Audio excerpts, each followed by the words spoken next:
Bonjour. Le premier chapitre sur lequel nous allons travailler concerne les intérêts simples. L'intérêt simple, c'est le départ en mathématiques financières. Alors, c'est quoi l'intérêt? C'est quoi l'intérêt simple au juste? C'est la question que nous allons nous poser et nous allons essayer de comprendre de quoi est-ce qu'il est question.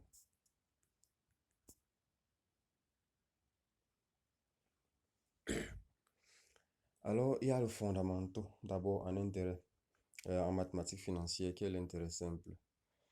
L'intérêt, c'est quoi? L'intérêt, c'est le bénéfice que rapporte un capital de 1 franc placé pendant une certaine période, qui est généralement l'année. Alors, c'est ça l'intérêt, le gain que va vous rapporter un capital de 1 franc pendant une certaine période, qui est en général l'année. Ce gain-là peut se matérialiser comment? À travers la formule fondamentale de l'intérêt simple.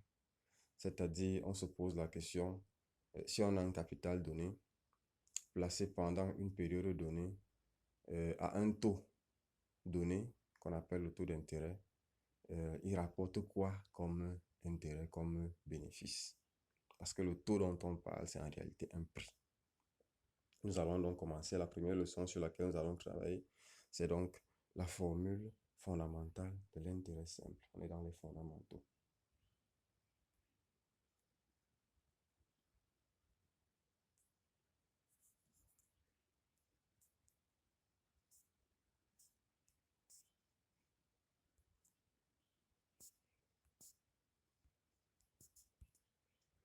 La formule fondamentale de l'intérêt simple. Alors, si on considère que C,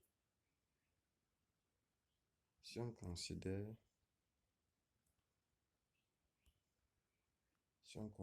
que C, aïe, aïe, aïe.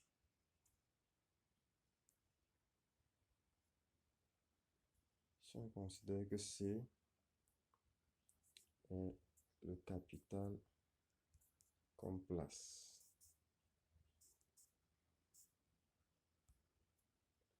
si on considère que T est le taux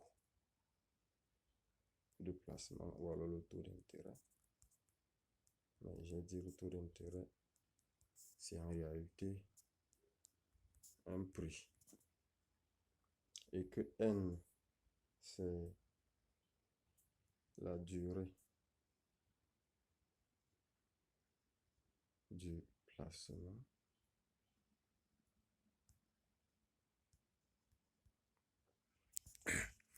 alors on peut réussir à calculer le taux d'intérêt ou alors l'intérêt qui sera en réalité I.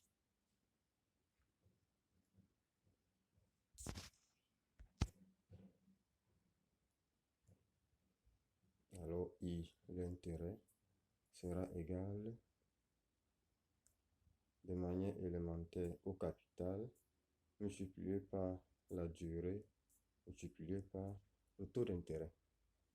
Ça, c'est la formule fondamentale de l'intérêt simple. Maintenant, il y a des considérations au niveau du taux d'intérêt parce que c'est important qu'on s'arrête un peu là-dessus. Quand on dit que le taux d'intérêt T, par exemple, est égal à 10%. 10%, en réalité, dans les exercices ou dans les applications, il faudrait considérer T égale à 0,1 au lieu de calculer avec 10. Parce que si on calcule avec 10, alors on est obligé de faire 10 divisé par 100 pour avoir 10%. Alors pour faire simple dans les applications, quand on mettra 10%, on va utiliser 0,1 directement. pour ne pas se compliquer la vie. Maintenant, ça c'est la formule fondamentale de l'intérêt simple. C'est la base.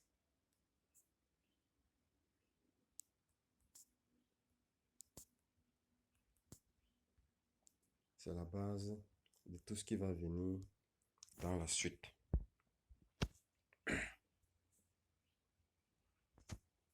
C'est la base de tout ce qui sera fait dans la suite.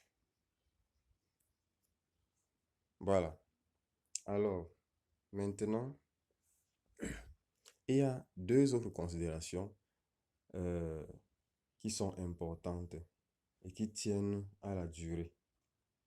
Quand on dit que c'est l'intérêt, c'est le gain que rapporte un franc placé pendant une certaine période à un certain taux.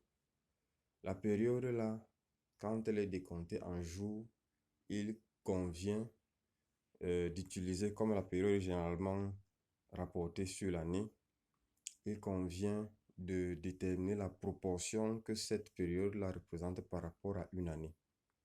Et c'est la raison pour laquelle, déjà, on va préciser que en mathématiques financières, l'année commerciale, le curseur là, le pointeur là est gros comme ça. En mathématiques commerciales, l'année commerciale est égale à 360 jours. L'année commerciale est égale à 360 jours. Bon, on sait que l'année civile, c'est 365 jours.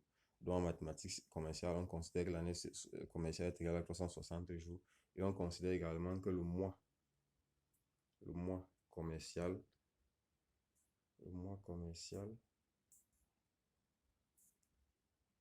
est égal à 30 jours. Le mois commercial est égal à 30 jours. Cependant, dans les exercices, quand il sera question de déterminer le nombre de jours donnés, on va faire la distinction entre les mois qui ont 28 jours pour le mois de février et les autres qui ont 30 jours et 31 jours. Il y a une petite technique que nous connaissons tous bien en comptant les doigts. En comptant les doigts pour savoir quel est le jour, quel est le mois qui a 30 jours, quel est le mois qui a 31 jours. Voilà. Maintenant que c'est fait, nous allons donc voir quelle est donc la formule fondamentale de l'intérêt simple si on considère maintenant les 360 jours de l'année commerciale. En considérant donc les 360 jours de l'année commerciale, la formule fondamentale de l'intérêt simple va donc devenir quoi? On aura donc l'intérêt qui sera égal à C fois N fois T divisé par 360. Alors, c'est pas ça même que je devais faire. En réalité, c'est C qui est égal, pour moi, I qui est égal à C fois N sur 360 fois T. N sur 360 fois T. Parce que c'est par rapport à N comme elle est 360. Si c'est par exemple 90 jours, on va donc voir la proportion de 90 par rapport à une année. Voilà. Et donc, ça nous donne C fois N fois T de tout divisé par 360. Voilà. Ceci n'est que, bien entendu, une conséquence de la formule fondamentale, la première que nous avons vue au départ, celle-ci. la formule fondamentale-ci. Voilà. Donc, cette formule que nous obtenons maintenant, intérêt égal à c fois n fois t divisé par 360, c'est donc une conséquence de cette première formule. Maintenant, cette formule fondamentale que nous venons de trouver, alors, nous permet de résoudre 4 problèmes différents. Bon, avant d'arriver aux problèmes différents que la formule nous permet de résoudre, il faut dire que si les jours sont, si la durée est décomptée en jours, alors on va calculer, on va rapporter n à 360 jours, donc durée en jours. Alors, on va faire n sur 360, durée en mois,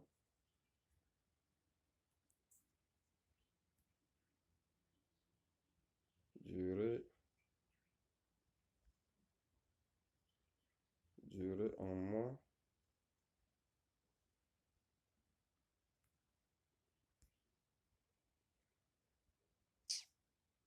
ouais. Durée en jours,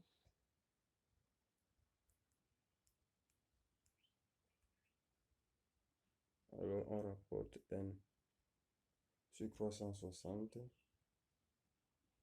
durée en mois, alors on rapporte n sur 12 mois, et durée en quinzaine. Bon, c'est un cas qui est très rare. Il y a également cette possibilité. Alors on rapporte n à 24. À chaque mois, 2 quinzaines, dont l'année aura 24 quinzaines. Et donc, c'est par rapport donc à ces rapports, aux données du problème, si la durée est en jour, en mois ou en quinzaine, qu'on aura donc n sur 360, sur 12 ou sur 24. Et bien entendu, cela va impacter la formule. Bon, pas besoin de réécrire toutes les formules, c'est là on comprend quelles seront les conséquences. Alors, je disais donc tantôt que la formule fondamentale de l'intérêt simple, la formule de base que nous avons vue, nous permet de résoudre 4 problèmes différents. Soit il est question de déterminer l'intérêt connaissant le capital, la durée. Donc, soit il est question de déterminer l'intérêt connaissant le capital. Donc, quand on connaît le capital, la durée et le taux. Soit il est question de déterminer le capital connaissant l'intérêt, la durée et le taux. Soit il est question de déterminer la durée connaissant le capital, l'intérêt et le taux. Ou alors, soit il est question de déterminer le taux connaissant le capital, l'intérêt et la durée. Voilà les 4 problèmes différents que cette formule nous permet de résoudre. Maintenant, avec bien entendu des différenciations si la durée est en mois, en jours ou en quinzaine. Bien entendu, ça fait beaucoup de formules qu'il faudrait retenir, mais nous n'encourageons pas, nous ne vous encourageons pas à retenir les formules par cœur, mais plutôt à connaître juste la formule fondamentale de l'intérêt simple, celle-ci, ou alors, celle-ci, mais en sachant que on peut avoir 360 au dénominateur si c'est en jour, 12 au dénominateur si c'est en mois, 24 au dénominateur si c'est en quinzaine. Voilà. Maintenant, quand vous savez ça, nous allons donc pouvoir passer aux applications.